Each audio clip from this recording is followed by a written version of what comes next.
네, 반갑습니다.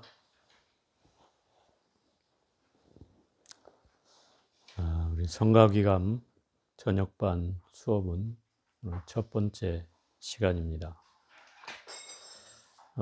지난 동안거에 이 성가기감 전반기를 다 끝냈습니다.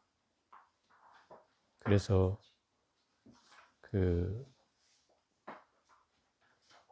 원래 이 후반기에는 이제 후반부를 원래 할 차례이긴 한데 오늘 또 처음 또 이 성가기감을 접하는 분도 계셔서 이 성가기감에 대한 총론을 한번 1시간 말씀드리고 한 30분 말씀드리고 다음 시간부터 후반부를 이어서 하도록 하겠습니다. 이 성가기감은 이 성가기감을 지은 분이 우리 임진왜란 때 유명했던 승장이었던 서산대사가 바로 이 성가기감을 만드신 분입니다. 이 서산대사는 임진왜란 때 선조의 부름을 받고 팔도 도총섭이라고 임명이 되어서, 팔도 도총섭이라는 것은 그 승군으로서 최고 지위를 준 거죠. 팔도에 있는 모든 스님들을 다 관할할 수 있는 권리를 준 거죠. 그게 팔도 도총섭이라는 시호를 받고, 그때 나이가 서산대가 70이 넘었어요. 지금도 70이 넘으면 뭐 어른이라고 하지만 그때는 완전히 할배죠. 그래서 당신이 직접 몸으로 뛸 수는 없고 경문을 붙여가지고 모든 승병을 불러 모으고 그거를 이제 총 지휘한 사람이 사명, 서산대사의 제자 사명 스님이 그걸 지휘를 했죠. 어쨌든 이때에 이 성가기감이 만들어졌다는 거예요. 불과 임진왜란 한 20, 30년 전에 완성이 돼서 처음으로 책으로 발간이 됐어요. 그럼 왜 이 성가기감을 만들었냐면, 그때 당시가 억불 숭유 정책에 의해서 불교가 탄압을 받고, 그죠? 유교가 숭상을 되는 그런 시대였고, 또 스님들의 출가가 제한되고, 심지어는 귀족이나 양반은 출가를 할 수가 없는 그런 때가 바로 조선시대고, 심지어 천민만 출가할 수 있는 이런 상황이 만들어지기도 했었기 때문에 스님들이 유생들이나 이런 사람들에 의해서 조롱과 멸시를 받았던 시기이기도 해요. 그때 생겨난 유명한 말들을 하나 재밌는 말인데 소개하자면 산중기생이다. 이런 말 들어봤어요? 산중기생. 기생인데 산에서 산다 이 말이에요. 재밌는 말이죠. 그런데 이 말이 나오게 된 게 유생들이 산천 좋은 곳엔 절이 있잖아요. 거기에 지 와이프도 아니고, 지라고 그러면 안 됐구나. 그분께서 그 와이프는 아니고 그 첩이나 또는 기생들을 데리고 계곡으로 놀러 온다 이 말이죠. 놀러 와가지고는 스님들한테 뭐 내놔라 뭐 내놔라 하는 거예요. 고기 내놔라 뭐 내놔라. 그래서 절에 가서 눈치가 빠르면 뭘 얻어먹는다? 뭐 새우젓국을 얻어먹는다. 이 말이 나온 이유도 바로 이 조선시대의 유생들 덕분이다. 고기 해 먹으면서 새우젓 내놔라 뭐 이렇게 해가지고 절에서 뭐 가서 갖은 시중을 들어야 했기 때문에 산중기생이라는 소리를 들어야 했다는 그런 아픈 역사도 있다. 그러다 보니까 스님들이 천대받고, 그래서 이 유생들이 워낙 또 자기들은 양반이래 해가지고 절에 와서 스님들을 천민 취급하고 뭐 종부리듯이 이제 부려먹고 하니까 또 말 타고 막 도량 안에를 들어오고, 그래서 이제 절에 가면 지금도 그 비석들이 남아 있는데 하마비라는 게 있어요. 하마비. 이게 뭐예요? 말을 여기서 내려라 이런 뜻이죠. 거기서부터 걸어와라 이 말이에요. 요즘 말로 우리 치면은 버스 정류장 같은 거죠. 여기서 내려서 걸어서 가십시오. 아니면 자가용 주차장. 그죠? 딱 내려서 걸어가십시오. 이런 건데, 하마비를 오죽하면 세워놨겠어요. 사람들이 그냥 말 타고 절할래 대웅전 안에를 막 기어들어오니까 스님들이 이건 아니지. 부처님한테 머리도 조아리지 않고 뻣뻣이 쳐들고 오니까 누각을, 그래서 조선시대 누각은 엄청 낮습니다. 지하처럼 들어가야 돼요. 거기를 들어가려면 심지어 어떤 경우에는 고개를 이렇게 수그리고 들어가야 돼요. 그러니까 부처님 앞에 자연히 고개를 수그리게 돼 있어요. 그리고 담장을 만들어 놓고 옆으로는 못 들어가게 해놔서 담장을 만들어 가지고. 그러니까 그 밑으로만 지나가야 돼. 말 타고 오더라도 말을 내리지 않으면 거기를 지나갈 수가 없죠. 심지어 선운사 같은 데는 아예 딱 막아버렸어요. 그래갖고 정문으로는 못 도게 하고 옆길로 돌아오게 이렇게 그렇게 만들어 놓은 곳도 있어요. 그러니까 어쨌든 그게 이제 이 유생들의 그 무례함과도 관련이 있는 어떤 건축 구조가 되었다는 뜻이기도 하고요. 그런 시기에 스님들이 불교를 제대로 공부하지 못하고 그때 당시에 유행했던, 요즘 말로 핫했던 그 뭐 유명한 것이 유생들 시를 읊는 거였어요. 계곡에 앉아서 술을 따라서 주거니 받거니 하면서 한 시를 읊고, 이게 이제 유생들의 멋이잖아요. 근데 그걸 이제 스님들이 흉내내는 거예요. 그런 모습을 보고 서산대사가 한탄을 하는 거죠.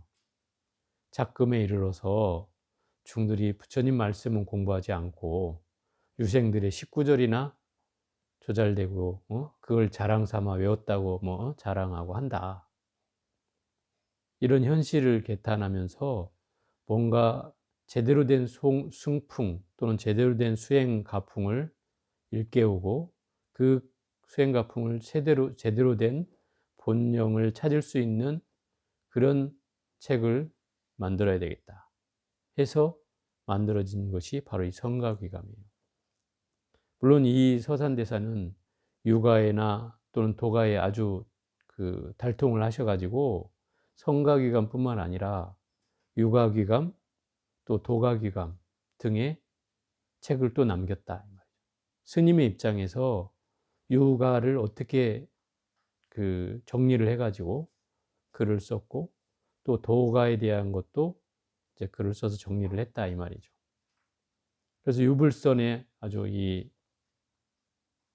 서산대사는 유불선을 다 달통을 했고, 그런 측면에서 이 성가귀감을 쓰면서 그 1570 몇 년도에 이제 그 사명, 그 서산대사의 제자인 사명이 발문을 쓰고, 발문이라는 것은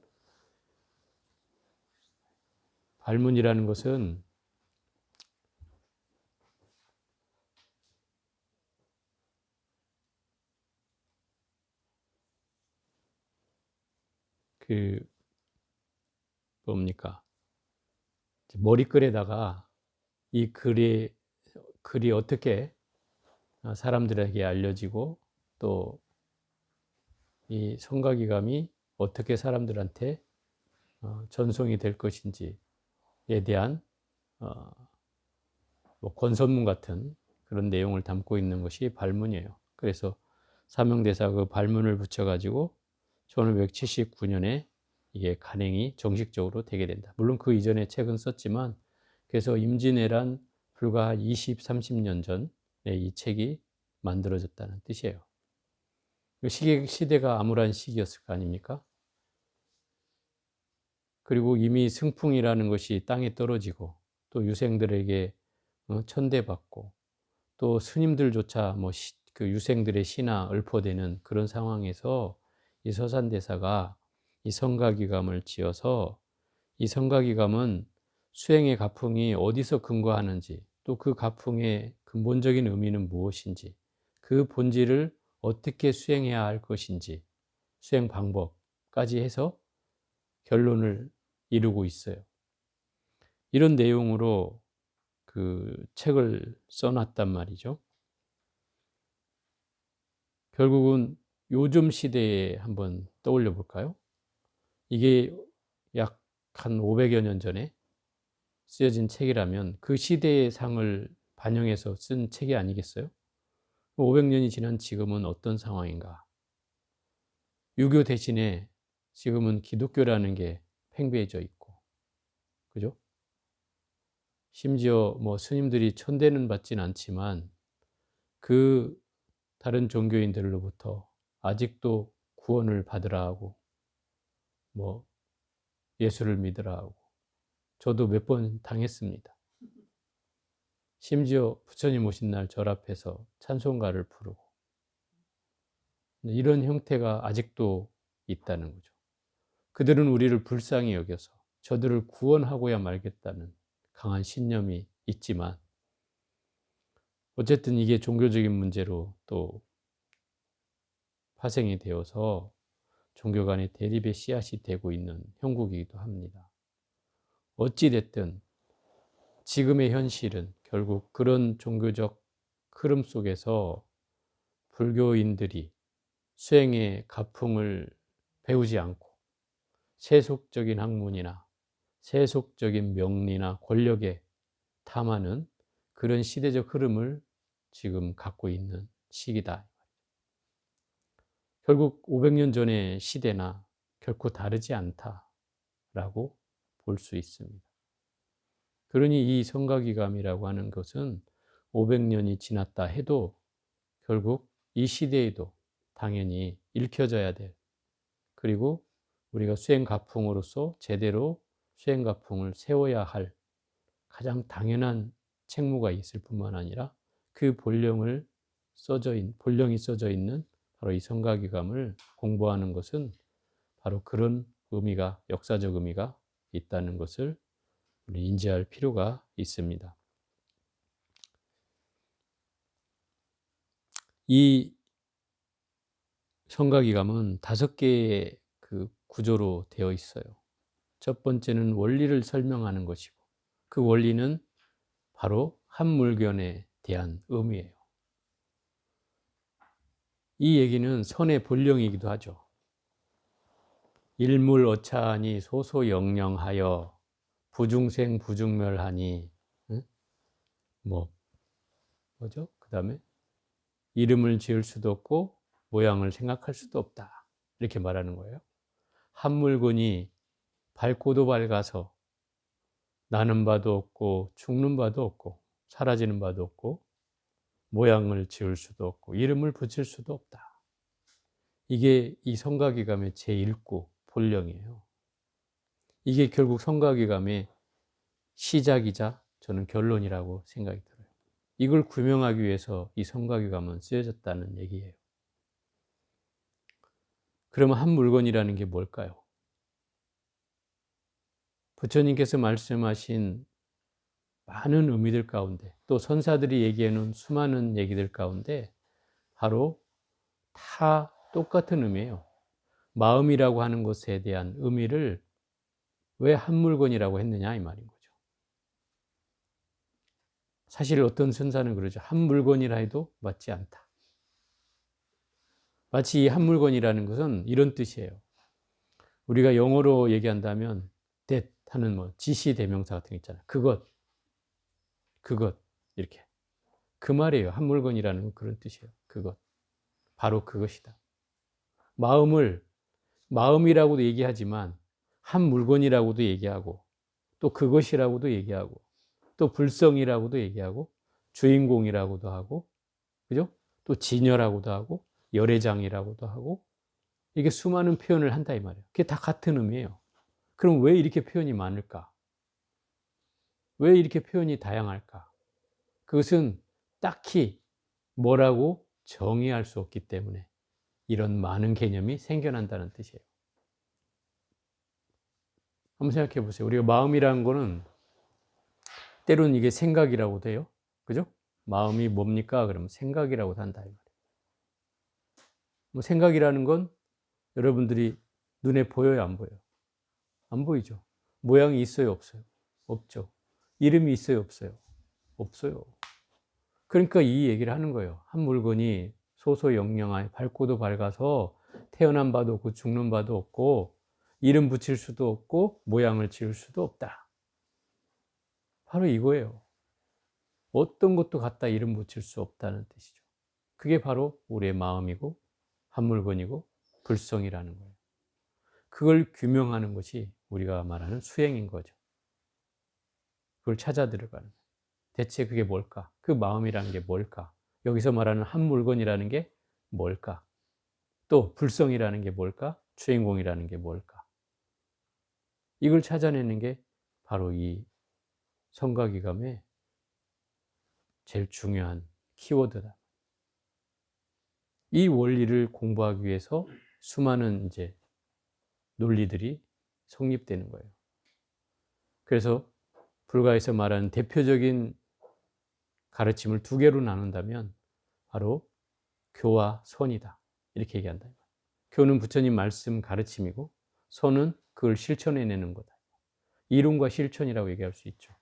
근데 이거를 이 성가기감에 나오는 서산대사는 이렇게 얘기하고 있어요. 선은 부처님의 말씀, 아니 교는 부처님의 말씀이고 선은 부처님의 마음이다. 거기에다 한마디 더 붙이면 율은, 계율은 부처님의 행위다. 이렇게 얘기한단 말이에요. 그리고 교는 일심법을 얘기하고 선은 견성법을 얘기한다. 일심법이란 한마음을 밝히는 내용이 주로 경전에 쓰여진 내용이 일심을 해결하는 데 있다면 이 선문은 바로 성품을 보아서 깨달음을 얻는 공부이기 때문에 견성법이라고 정리할 수 있다.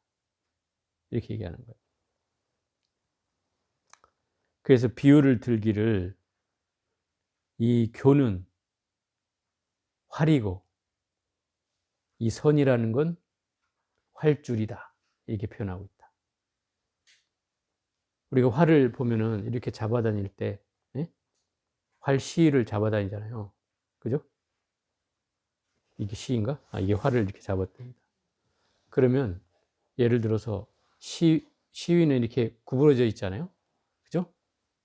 구부러져 있죠. 우리나라 활은 주로 이렇게 구부러져 있죠. 뭐 이게 이렇게 된 데도 있고 우리나라는 이렇게 돼 있죠, 주로. 그럼 활줄은 어떻게 돼 있어요? 일자로 돼 있죠. 일자. 그죠? 일자로. 그러면 교는 이렇게 동그랗고 선은 어떻다고? 일자로 돼 있다. 그럼 무슨 말이에요, 이게? 교는 이렇게 돌아가게 돼 있는 가르침이고 선은 바로 가게 만들어 놓은 가르침이다. 이 말인 거예요. 이해가 돼요? 그래서 이렇게 표현한다고요. 선문은, 교문은, 가르침을 말하는 교문은, 교회에 들어가는 문은 말 있는 데서 말 없는 데 이르는 것이고, 교는 그렇다 이 말이에요. 말을 통해서 말 없는 데 이르게 하기 위해서 그 말을 배우는 것이다 이 말이에요. 교문은. 근데 선문은 말 없는 데서 말 없는 데 이르는 것이다. 이렇게 표현해놨어요. 그럼 선문이라는 건 말이 필요가 없다는 뜻이죠.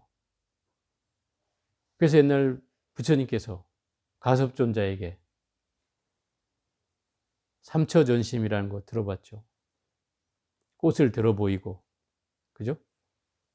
또 다자탑에서 자리를 내어두고, 또 돌아가시고 나서 곽시상부로 관 밖으로 두 발을 내어 보이시고, 이게 다 말로 하지 않은 거잖아요. 마음에서 마음으로 전했다 해서 이걸 이심전심이라고 하는 거예요. 이런 논리가 바로 선문이다 이 말이에요. 부처님은 가섭존자에게 말 없는 것으로서 말 없는 것으로 전해줬다 이 말인 거죠. 이게 선이에요. 그러면 제가 지금 떠들고 있는 건 선이 아닌 거죠. 그죠? 근데 왜 내 선을 말하고 있죠? 선이 아닌데? 뭐 어폐가 있죠. 그런 거예요. 옛날에 선사가 죽비를 쫙 주장자를 들고 대중들을 이렇게 쫙 보이고, 그 다음에 주장자를 들고 세 번을 치고 나서 또 한 바퀴 탁 보여요. 자, 알겠는가? 이렇게 얘기를 했어요. 모르겠죠. 어? 대체로 선사들이 이렇게 법문을 옛날에 했어요. 무슨 얘기냐면, 왜 이렇게 했을까라고 하는 거예요. 왜 뜻도 알 수 없는 주장자를 들고 저렇게 보여주고서 알겠는가 하는 거예요. 그것은 제가 아까 얘기했듯이 선은 어떻게 말 없는 데서 말 없는 데 이른다고 했잖아요. 그럼 말이 필요가 없는 거예요. 그러면 내가 주장자를 내려치는 것만으로도 법문이 된다 이 소리예요. 악 하고 소리를 지르는 것만으로도 법문이 된다 이 소리예요. 그죠? 가만히 내 침묵으로 앉아 있어도 법문이 된다 이 소리죠. 그걸 알아먹어야 된다 이 말이에요. 근데 중생들이 그렇게 했는데도 못 알아먹으니까 그 다음에 이제 뭐라고 이제 개성을 부르면서 이제 말로써 설명을 하게 된다 이 말이죠. 그것은 방편이죠. 두 번째 방편이에요. 침묵으로 침묵을 대해도 못 알아먹으니 내가 말로써 그들에게 일깨워서 말 없는데 이르게 하겠다. 교를 빌려서 선으로 이르게 한다 이 말인 거예요. 그래서 이런 논리를 사교입선이라고 해요. 사교는 뭐예요? 버릴사, 가르칠 교. 가르침을 버리고 입선, 선에 든다 말이에요. 수행은 가르침을 가지고 수행에 드는 게 아니고 수행을 들 때는 가르침을 내려놓고 수행을 드는 거다 이 말이에요. 그걸 잘 이해해야 돼요. 예를 들어서 우리가 지혜를 얻으려고 강을 건너가려고 해요. 이게 반야의 배예요. 지혜의 배. 이걸 타고 건너가면 지혜가 생겨. 그래서 그 피안의 언덕으로 가려고 열심히 뗏목을 만들어서 열심히 노를 저어가지고 강을 건넜어요. 그런데 이 금강경에 그런 비유가 나오잖아요. 너무나 뗏목이 고마워서 그 뗏목을 지고 가고 싶은 거예요. 산에를. 이게 얼마나 어리석냐 이 말인 거죠. 아무리 고맙다 한들 뗏목은 어디 있어야 돼요? 강둑에 매여 있어야죠. 그래서 다른 사람이 또 그 뗏목을 타고 건너갈 거 아니에요. 그런데 이 고맙다고 그 뗏목을 지고 가는 것이 바로 깨달음을 얻기 위해서는 가르침을 통해서 가지만 정작 궁극에 가서는 어떻게 그 가르침마저 내려놔야 된다 이 말입니다. 그죠? 예를 들어 이렇게 한번 얘기해 볼게요. 마음을 보는 일은 가르침이 필요해요, 안 필요해요? 대답을 하래. 묵비권을 행사. 마음을 보는 일은 가르침이 필요 없어요. 그럼 가르침 없어도 돼요. 내 마음을 보는 일인데 왜 가르침이 필요해요? 가르침을 통해서 방법을 여러분들은 터득을 했잖아요. 그냥 보면 되는 거예요. 보는 건 실참이라면. 실참은 말이 필요 없어요. 사교 입선하는 거예요. 그냥 가르침은 내려놓고 오로지 나와 만나서 정면 승부를 하는 거예요. 나를 보는 거죠. 그게 이제 사교 입선이에요. 그런 의미로 말씀을 드리는 거다 이 말이에요. 그래서 이 성가기감은 선과 교를 잘 회통시키고 있다 이 말이에요. 그래서 선은 교요, 교는 선이다. 또 이렇게까지 결론을 내리고 있어서 이걸 불이 법문이라고도 하죠. 둘이 아닌 거다 이 말이죠. 선과 교가 둘이 아니다.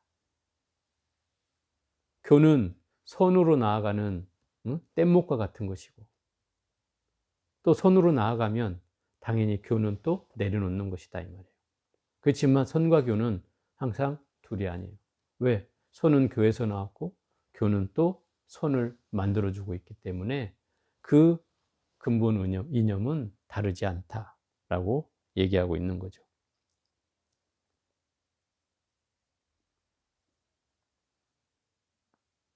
그래서 그 부처님이 세상에 나왔을 때 한 선사가 이렇게 얘기를 해요.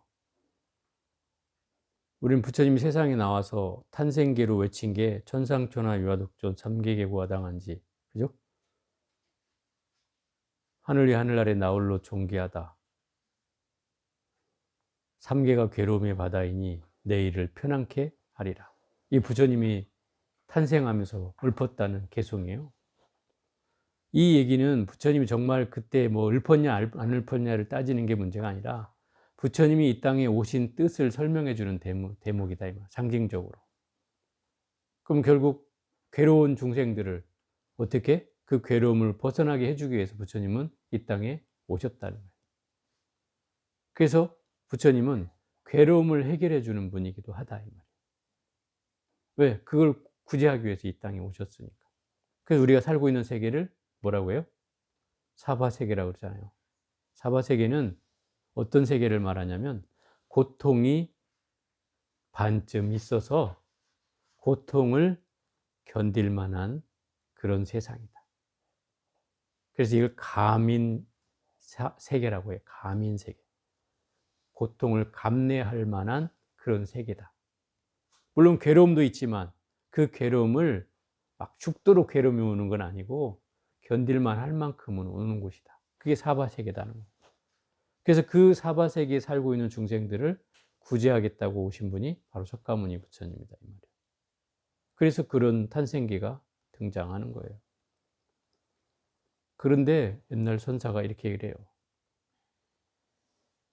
불조 출세 무풍기랑이라 이렇게 표현해요. 부처님과 조사가 세상에 나온 것은 바람이 없는 곳에 파도가 한 점일 뿐이다. 이렇게 딱 얘기한단 말이에요. 말은 멋있죠. 무슨 뜻인지 잘 모르겠지만.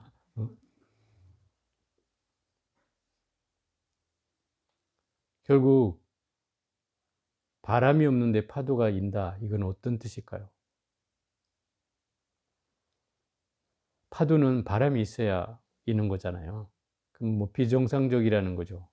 그죠? 바람이 없는 곳에 파도가 인다는 건 아닌 뗀 굴뚝에 연기 나는 것과 같은 거죠. 바람이 있는 곳에 파도가 있는 것이 맞지만 바람이 없는 데서 파도가 인다는 뜻은 쓸데없는 바람이 일어났다. 이렇게 보는 거다, 이 말이에요. 그래서 부처님이 세상에 나온 건 그냥 군더더기 하나 붙이러 왔다. 이렇게 선사들은 얘기하고 있는 부분도 있다, 이 말이에요. 우리는 부처님이 오신 뜻을 거룩하게 지금 얘기했잖아요. 그죠? 사바세계 고통을 구제하러 오셨다고 하는데 어떤 선사는 그렇게 얘기한다, 이 말이에요. 바람이 없는 곳에 파도를 괜히 일으킬 뿐이다.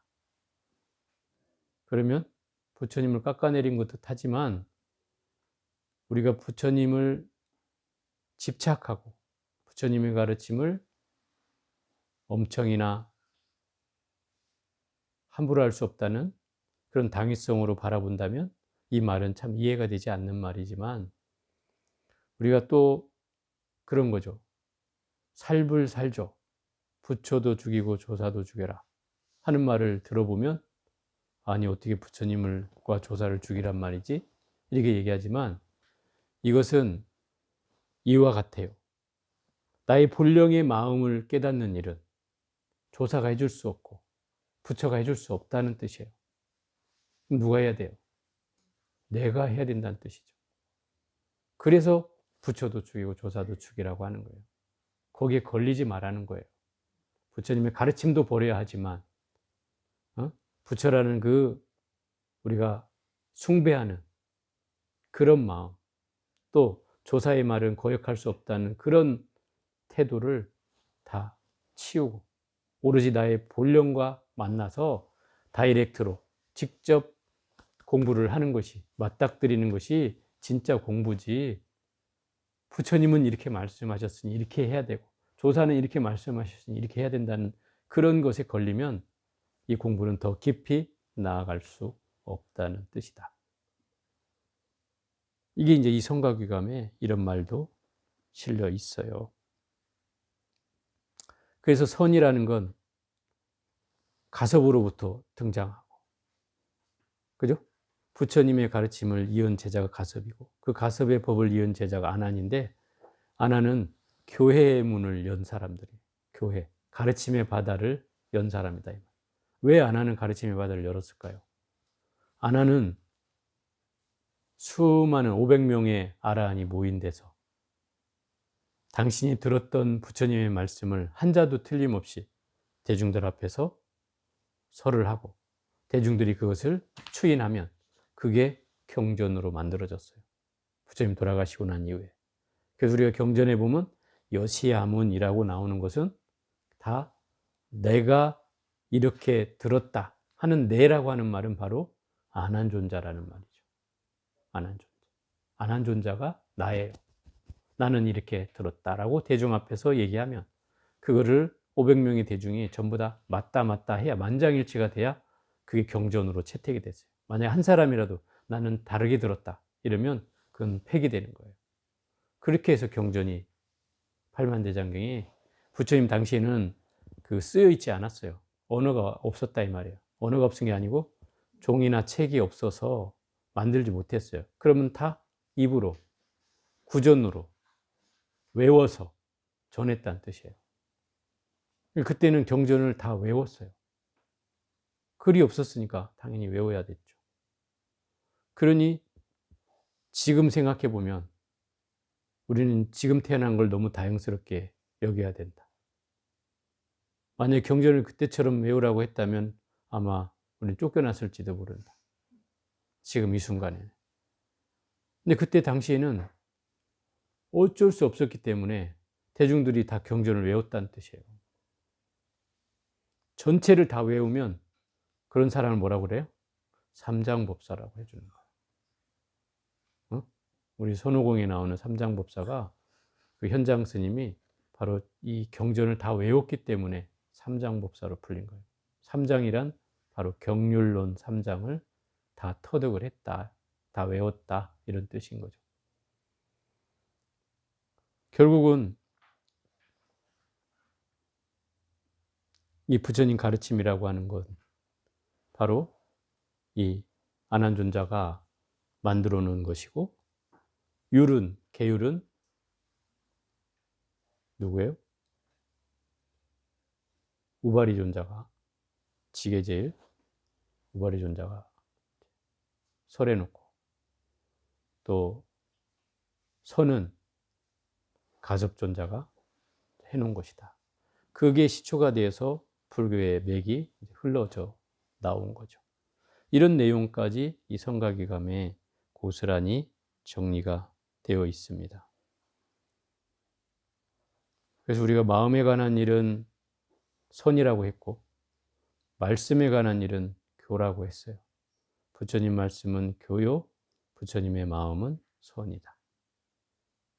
그걸 정리해 놓은 것이 바로 이 성가기감이에요. 그래서 이 성가기감은 제가 역사적 사명이 있어요. 이 시대에 필요한 역사적 사명이 있고 그 사명은 바로 수행의 가풍을 세우는 일이에요. 작은 숫자가 이곳에 모여서 선의 가풍을 세우는 일을 시작했다고 하면 그 발화점을 시작으로 해서 점점 이 가풍을 드날렸으면 좋겠어요.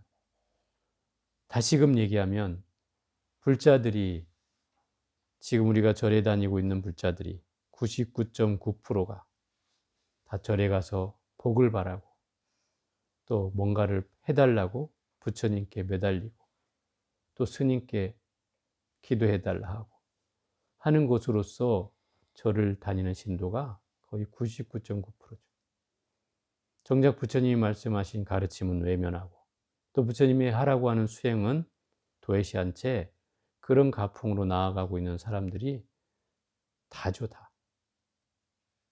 그래서 그런 가운데 결국 이 수행 가풍을 드세우고 뭔가 내 마음의 본질을 찾아서 끊임없이 공부해 갈 수 있는 그런 환경을 만든다는 건 어찌 보면 저의 사명이기도 하고 또 수행 가풍을 일으켜 세워야 한다는 지금 이 시대가 요구하는 사명이기도 해요. 이젠 세상이 발전해서 요새 AI 뭐 이런 등등의 것들이 막 너무 빨리 변하게 해서 심지어 저를 대체할 AI도 분명히 있을 것 같은 생각이 드는데, 제가 어느 순간 그 AI를 사다가 저 위에다가 갖다 놓고 나 힘드니 너 예불 좀 하고 있어, 이렇게 할 날이 멀지 않을 것 같은 생각 드는데, 중요한 건 그거보다도 우리가 그 AI도 할 수 없는 일이 바로 이 마음을 찾는 일이에요. 깨달음을 얻는 일이에요. 이것만큼은 그 어느 누구도 할 수가 없어요. 아무리 세상이 발전해도 컴퓨터를 갖다가 머리에다가 뭐 꼽고 별짓을 다 해도 그건 할 수가 없는 일이에요. 그래서 우리가 어쨌든 21세기에 이 마음을 보는 자, 그게 바로 부처가 되는 자이고, 그 마음을 보는 사람을 많이 만들어내는 일이 바로 수행가풍을 세우는 일이고, 우리가 이 경전을 공부해야 될 이유이기도 하다. 그래서 어쨌든 여러 뭐 유목민들처럼 이곳저곳 떠돌다가 이제 며칠 만에 이 절에 안착을 해서 처음으로 이 선원에서 이 법회를 하게 된 뜻을 한번 잘 상기해 보면서, 우리가 수행가풍을 잃지 않고 마음의 본령을 찾아서 공부를 잘 해나갈 수 있는 씨앗이 되기를 오늘 발언해 봅니다. 오늘 여기까지 해보겠습니다.